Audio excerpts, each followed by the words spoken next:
Hello, and welcome back to the second episode of 𝗖𝗛𝗢𝗧, Reflections Beyond Horizons. I'm 𝗔𝗕𝗡𝗘𝗟, your host for today, and with me today I have Acharya Shri Shivam Ji. Acharya Shri Shivam Ji is a visionary and humanitarian, serving as the Dean of the World Peace Foundation at MIT Group of Institutions, and the founder of the Shivoham Foundation, a non-profit organization focused on education and humanitarian work. As a G20 speaker on world peace, his mission is to help individuals realize their true potential and strengthen their mental and emotional well-being. He was recently honored by Dr. Vishwashanti Gurukul as the Acharya of World Peace at Vishwashanti Dome. He has impacted thousands of peoples and organizations such as Axis, ICC, GEO, and Reliance, promoting a vision of peace, love, and self-realization. Welcome, Acharya Ji. Thank you. So before we dive in, I'd like to break the ice a little bit. So Acharya Ji, what are some of the favorite experiences you've had while spreading your message of spirituality and mindfulness? That's a wonderful question, Kashish, and I would be happy to share that yesterday I was speaking in World Parliament, 10th World Parliament, and I talked about three things. Number one is awareness. Most of the time we think we are conscious enough while doing something, but actually that's not true. Man is suffering because man is asleep. So if we start living in awareness, then we become more authentic. We become more authentic to life. We become more authentic to ourselves as well. And naturally, we will experience a life which is full of simplicity. So I talked upon these three things, and also I shared a beautiful story which says, let me tell you the crux of that story. That was about presence. There are multiple people we meet in everyday life. What kind of presence you carry? Because when you meet people, you share your vibe, you share your energy. So if that energy is aligning with you, then there is something extraordinary which you experience. But if that energy is not in sync, then there is a disorientation, discomfort, and something becomes uneasy. And that uneasiness can create a trouble. So the question is to ourselves, what kind of presence I'm carrying with me? Am I living a life full of awareness? Am I authentic enough? And also, the most important thing is, do I live in the present moment? Because many times, I have seen personally, that during a conversation, like two of us are having a conversation, and I'm thinking something else, there are thoughts which are popping up in my mind, and when the other person says, hello, how are you? Then I simply come back in that moment and say, oh, can you please repeat, what did you say? So, present moment is very, very important for us. And I feel when we become conscious, then we experience the tremendous opportunity, the potential, which we all have today. I think that's a beautiful message, and I definitely agree, especially in today's society, where a lot of our reality is focused on the screen or on technology as a whole. So what is one book that has influenced you the most? So there are many books which I have gone through, but when people ask me this question, Kashish, so I simply say, the book of self. And there are empty pages in the book of self, but for that you have to go within, you have to reflect, you have to contemplate, and then the book will reveal itself. I think that's a really good answer to it. And whether you have read 10,000 books, million books, it doesn't matter. Unless you experience yourself, unless you have read the book of self, nothing will change your life. I definitely agree with that. Reflection has become a really important part of our lives these days, especially because we live in a very fast-paced world. So I've also heard that you talk about color therapy in your speeches and sound therapy. Could you tell me a little bit more about that and tell our audience a little bit more about that? There are various ways to experience mindfulness. There are various ways to experience the present moment. And there are multiple ways to bring out your complete potential out. We have so many possibilities. We are born with unlimited skills. But we have to understand ourselves. That's the most important thing. So when I take workshops, when I take sessions, I introduce color therapy, I talk about sound healing, I talk about meditation, because that's the most important thing. So first of all, before coming to your question of color therapy and sound healing, I would like to touch upon the topic of meditation. See, meditation is very important in our life, and we live in such a world which is full of chaos, which is full of anxiety, panic, wars. You all know. I don't need to say much about it. But something is missing, and that is peace, that is calmness, that is serenity. And because of this missing element, we are losing life. We are unable to live life. So first of all, the question comes, is it possible for me to live a life which is full of purpose? Is it possible for me to live a life full of abundance, with peace, serenity, calmness, divinity? And the answer says yes. Why? Because I have also experienced all such nonsense in my life.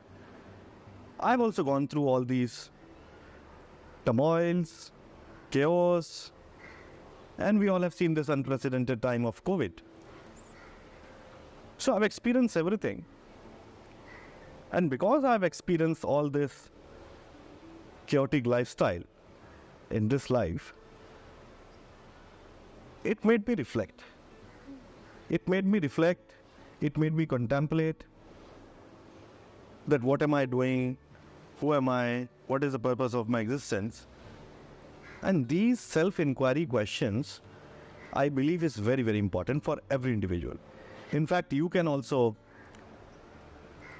contemplate on these questions, as well as you can ask your friends as well to think about these real life questions. We go through academic qualification, but what about life?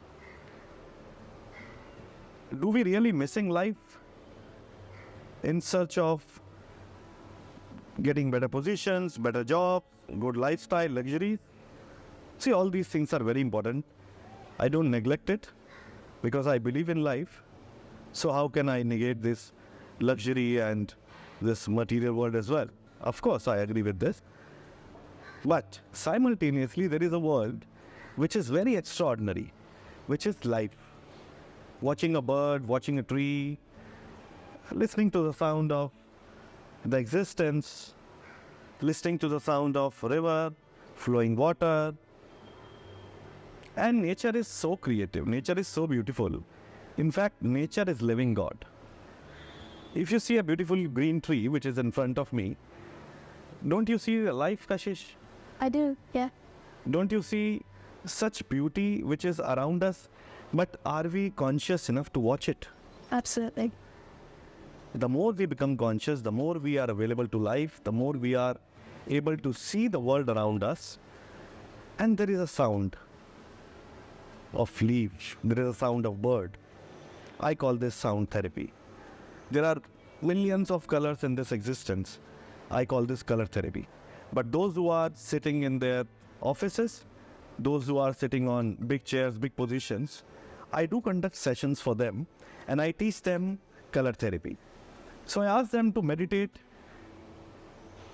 go into themselves, find out, and there is a process which probably we will experience sometime. We cannot discuss about it because it's more experiential rather than I talk about it. And then when they go deeper, there is a state come, which I say the no mind state. And from that space, when they open their eyes, so there are 10, 12 colors in front of them and there's a sheet. So I ask them to do no mind painting. So then they paint like a child. Because ultimately, we have that consciousness which is childlike. Sure. So we have to divide our time in such a way that we don't miss anything. Meet studies, me time, self-time, meditation, friends, family. We should not compromise. We should focus on everything, but we have to divide our time. First, we have to fix our priorities. What is my priority? Do I want to prioritize sports? Do I want to prioritize studies? Do I want to prioritize my me time? So, understand, plan accordingly, because why stress happens? You have a flight to catch in the morning at 7 a.m. and 6:45 you are thinking, oh my God, what to wear? So this is called stress. But if you plan accordingly, if you leave home by time, reach to the airport by time, do a proper check-in, boarding and everything, then you are at peace. So time management is very important. So if you know how to manage time, if you know how to deal with these situations, then you can avoid stress. Plus, many times stress comes when you are totally out of your zone. So for that, concentration is important. Bringing focus to this present moment is important. And third is meditation. Taking small breaks during your work hours as well. When you study, take a pause in every 30-35 minutes.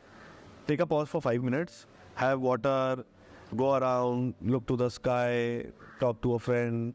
Take a pause for 5-7 minutes and then continue. So this is how your brain will function well. So there is a tendency of brain that in 30 to 35 minutes, you can experience distraction, which is very, very normal, very, very normal. To give those breaks to your brain, you sharp your intelligence, you avoid your brain to become dull, and you increase more productivity and growth. So these are the things which everybody can practice. I personally actually struggled with time management for quite a while, especially while I went into higher studies. And there's a lot of strategies out there, like Sir said, to kind of reduce that stress. And there's a lot of time management tools and tips and tricks that you can find. And I think that's really important. Now you can practice it. Yeah, definitely. So thank you for that tip and trick. And lastly, could you tell us a simple meditation pose or a meditation technique for each individual to practice in order to retain that mindfulness and staying present within the moment? All right. So it's a very simple technique. In fact, we can practice right now as well. Okay.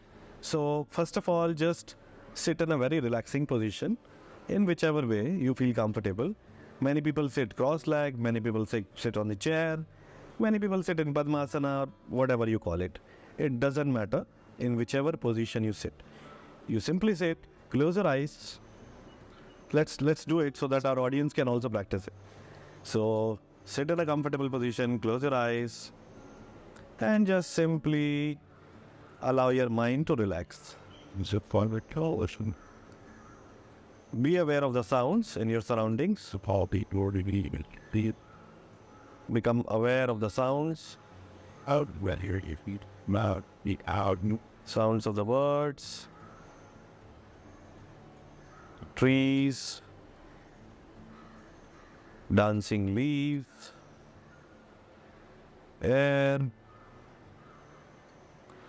Become aware of your physical body.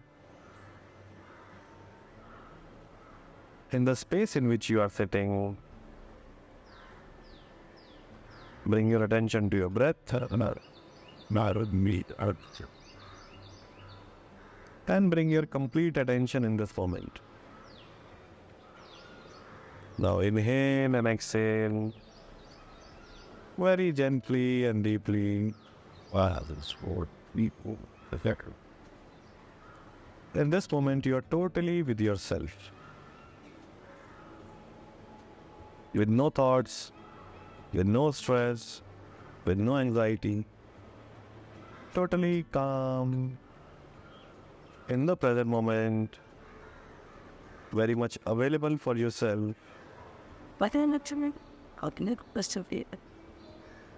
And sit in silence like this for some time.